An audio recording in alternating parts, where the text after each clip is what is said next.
guys won't believe this AI just crushed humans Crushed them. in a Minecraft-like game. But get this, it learned to do it crazy fast, faster than anyone thought possible. We're talking about a paper from Google DeepMind Oh, thanks. called Improving Transformer World Models for Data Efficient RL. Mm-hmm. Hot off the press from February 1st, 2025. So this is about way more than just winning in a game, though. Imagine training a robot Oh, yeah. to, like, sort your recycling perfectly or even perform surgery, all in a fraction of the time Oh, wow. it takes now. That's the potential here. Okay, so this paper is all about making AI learn faster and better using something called model-based reinforcement learning. MBRL for short. Yep.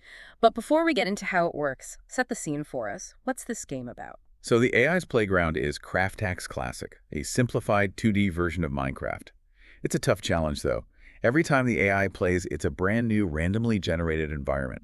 So it has to figure out how to survive, gather resources, and achieve goals, all with limited information. So it's like dropping the AI into a whole new world each time and saying, okay, figure it out. Right. Did they have a human player try this too? They did, yeah. A human expert played Craftax Classic and set a benchmark of 65% reward. So the AI had to beat that to claim victory. Challenge accepted. But before we get to the AI's victory lap, let's talk about how it actually learns.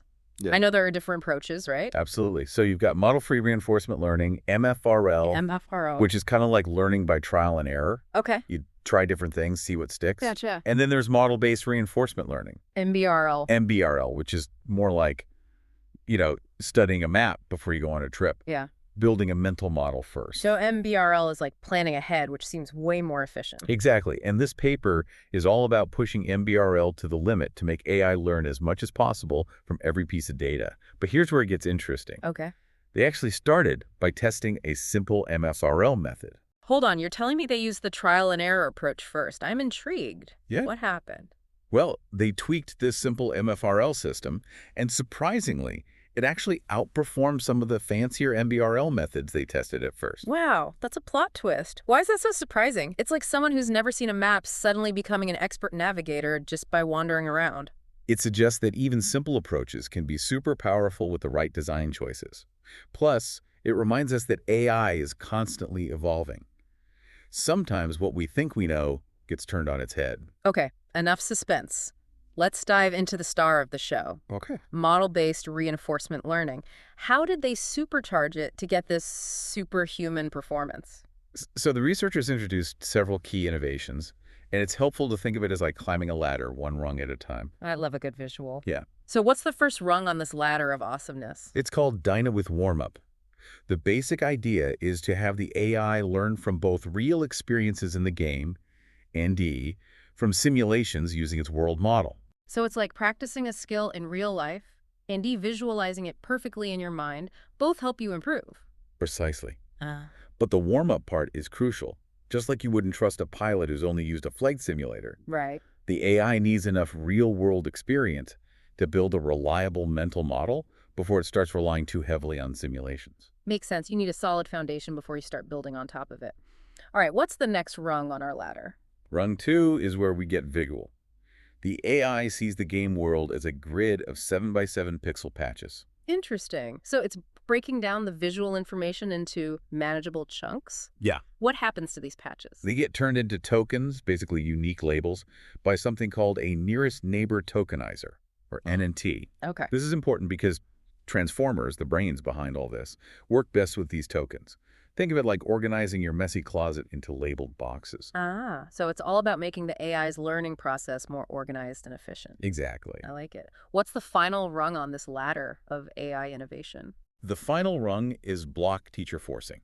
Imagine you're learning to play piano. Okay. And instead of teaching you one note at a time, your teacher guides your hands through an entire chord. So it's like giving the AI a sneak peek at the answer, but for a whole chunk of information at once. Exactly. So instead of just considering the next step, the AI thinks about all possible future states of those visual patches at the same time. This results in much more accurate simulations and way faster learning. So it's like playing chess and thinking 10 moves ahead. That's impressive.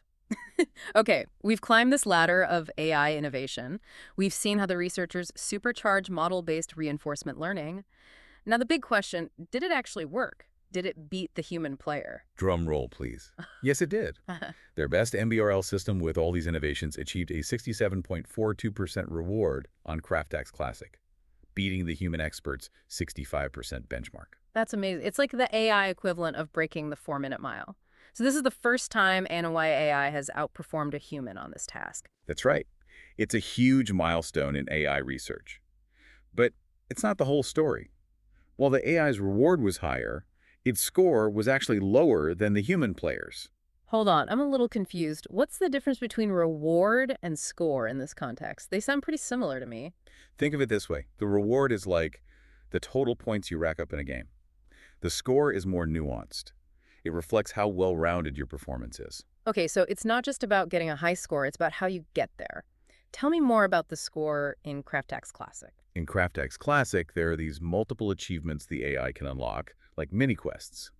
The score takes into account how many of these achievements the AI completes, not just the total points earned. So the AI might be really good at specific tasks that earn it a lot of points, but it might be neglecting other important aspects of the game. That's actually pretty insightful. Does this mean the AI isn't truly intelligent, or is it just a different kind of intelligence? That's a great question. And it gets to the heart of what we're trying to achieve with AI. Are we aiming for systems that simply outperform humans on specific metrics, or are we looking for something more holistic? Something that can, like, think like a human, adapt to new situations, understand the nuances of the world. Exactly. And the difference between reward and score in this study highlights the fact that we're still figuring out how to measure true AI intelligence. It's fascinating that even though the AI beat the human in terms of reward, it might not be playing the game in the same way. It's like the AI found a shortcut to maximize points but missed some of the finer points of the game that humans understand. It's an intriguing observation, and it really underscores the need for a multifaceted approach to evaluating AI performance. Okay, before we go down the rabbit hole of AI consciousness, Yeah. let's talk about those ablation studies. What happened when the researchers started taking apart their super efficient AI? So an ablation study is essentially removing different parts of a system to see how each component contributes to the overall performance. Like taking apart a clock to see which gears are essential. So they wanted to find out which innovations were really moving the needle. What did they discover? They found that each rung of that ladder we discussed, Dyna with Warmup, the patch-based tokenizer, block teacher forcing, played a crucial role. Removing any one of them significantly reduced the AI's performance. So it's not just one magic bullet, it's the combination of all these clever techniques that made this AI so powerful. Precisely. And remember how we talked about those 7x7 pixel patches? Yeah. Well, they found that using patches aligned with the game's structure worked best. But the performance remained strong even when they experimented with different patch sizes. That's good to hear. It means these techniques could potentially be adapted to other environments. But I remember you mentioned one experiment where the performance totally tanked. What happened there? Right. When they tried to train the AI using continuous patches instead of those distinct tokens, the MBRL system completely fell apart. This highlights how crucial those tokens are for creating a stable and effective world model. They're like the building blocks of the AI's understanding. Exactly. The tokens provide a structured way for the AI to process and learn from the visual information. Okay, what about that warm-up period we talked about? How important was it for the AI to get a good dose of real-world experience before diving into the simulations? Remember, the whole point of Dyna with Warmup is to ensure the world model is accurate before the AI relies too heavily on it. Well, when they tried training the AI with only simulated data from the start, the performance was terrible. Yeah, that makes sense. You can't build a house on a foundation of sand. You need that real-world experience to create a solid mental model. What about that memory component we briefly discussed? The RNN that helped the AI remember past experiences. Right. What happened when they took that away? Removing the RNN, which acted as a short-term memory for the AI, led to a pretty significant drop in performance. So just like with humans, memory is crucial for AI learning. Absolutely. It allows the AI to connect the dots, to build upon its past knowledge and make better decisions in the future. This is all incredibly fascinating. We've seen how these researchers push the boundaries of AI learning, making it faster and more powerful.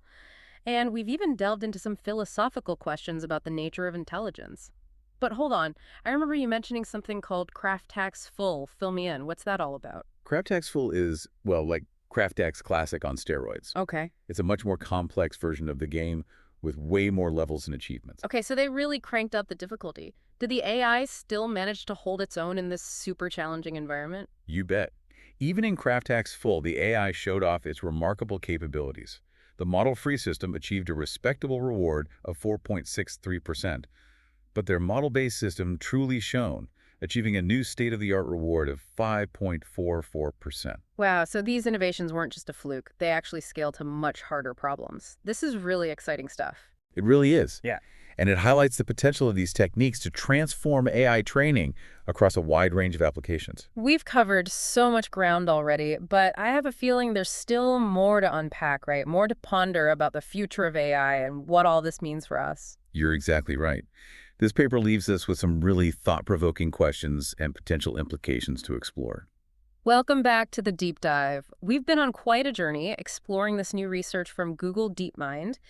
They managed to create an AI that learns super efficiently, even outperforming humans in this complex game world. It's pretty mind-blowing. Yeah, it really is remarkable. We're seeing the power of model-based reinforcement learning, MBRL. MBRL. To create AI systems that aren't just fast learners, but highly capable. And what's really exciting is this isn't just about winning games, right? Yeah. We've talked about potential applications in fields like robotics, healthcare, even finance. It seems like endless possibilities. Absolutely. Imagine a world where robots can be trained to perform super intricate tasks with incredible speed and precision, or where personalized medical treatments can be developed using AI-powered simulations, Wow. tailored to your unique genetic makeup. These are just glimpses of what might be possible as this tech advances. It's like we're on the cusp of a new era of AI. But before we get carried away with all the amazing possibilities, let's circle back to something that really struck me earlier.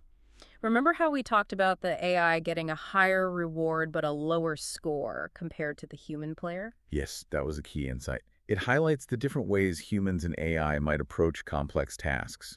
The AI might be incredibly efficient at optimizing for specific goals, Right. but it might miss some of the nuances that, humans pick up on. It's like the AI is a master chess player who can calculate millions of moves ahead, Right. but might struggle to understand the psychology of the game, the subtle cues that a human player would just instinctively grasp. Right. That's a great analogy.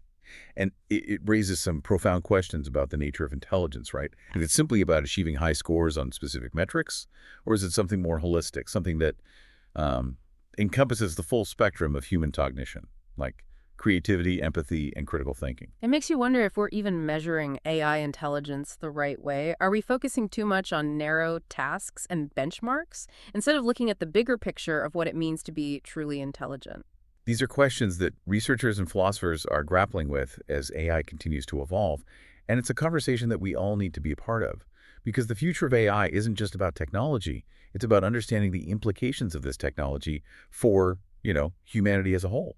So as we wrap up this deep dive, I think the big takeaway is that we're witnessing a revolution in AI learning. We're seeing these systems emerge that can learn faster and better than ever before. But as we celebrate these incredible advancements, it's crucial to remember that AI is a tool. And like any tool, it can be used for good or for ill. It's up to us to guide the development and deployment of AI in a way that benefits humanity, to ensure that these powerful systems are used responsibly and ethically, to create a future where AI empowers us to solve some of the world's, most pressing challenges. Well said. So to our listeners out there, we encourage you to keep exploring, keep questioning, and keep diving deep into this fascinating world of AI. Because the more we understand about this transformative technology, the better equipped we'll be to shape its future. Until next time, keep learning and keep questioning. The journey of discovery is never truly over. Thanks for joining us on the Deep Dive. We'll see you next time for another deep dive into the world of cutting-edge knowledge.